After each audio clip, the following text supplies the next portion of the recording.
Monsoon यंदा चांगला होण्याच्या अंदाजानं शेतकऱ्यांमध्ये आनंदाचं वातावरण आहे. पण सध्या धरणांमधील पाणीसाठा चिंताजनक पातळीवर पोहोचलाय. देशातील बहुतांश मोठ्या धरणांमधील पाणीसाठा 40%पेक्षाही कमी झालाय, तर दक्षिण भारतातील पाणीसाठा चिंताजनक पातळीवर पोहोचलाय. मग काय आहे देशातील पाणीसाठ्याची स्थिती, हे मी तुम्हाला या व्हिडिओतनं सांगणार आहे. नमस्कार, मी धनंजय सानप. तुम्ही पाहताय आपलं ॲग्रो वन.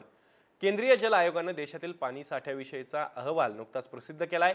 या अहवालातून स्पष्ट झालंय की देशातील धरणांमधील पाणीसाठा दिवसेंदिवस कमी होत चाललाय. त्यामुळे पाण्याची चिंता वाढली आहे. पूर्व आणि उत्तर भारतातील पाणीसाठा 30%पेक्षाही कमी झालाय, तर दक्षिण भारतातील पाणीसाठा 15%पेक्षाही कमी झाल्याचं स्पष्ट झालंय. देशातील एकूण पाणीसाठा सरासरी 25%पेक्षा कमी झालाय.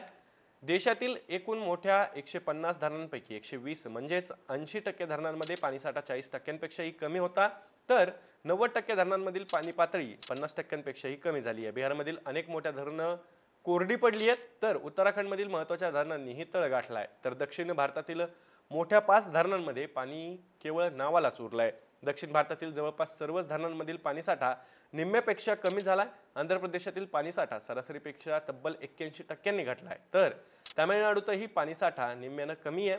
त्यातही आंध्र प्रदेशातील पाणी पातळी चिंताजनक पातळीवर आहे. महाराष्ट्रातही पाणीसाठा घटलाय.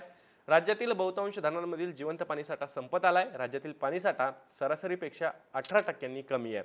त्यात झपाट्यानं घट होते.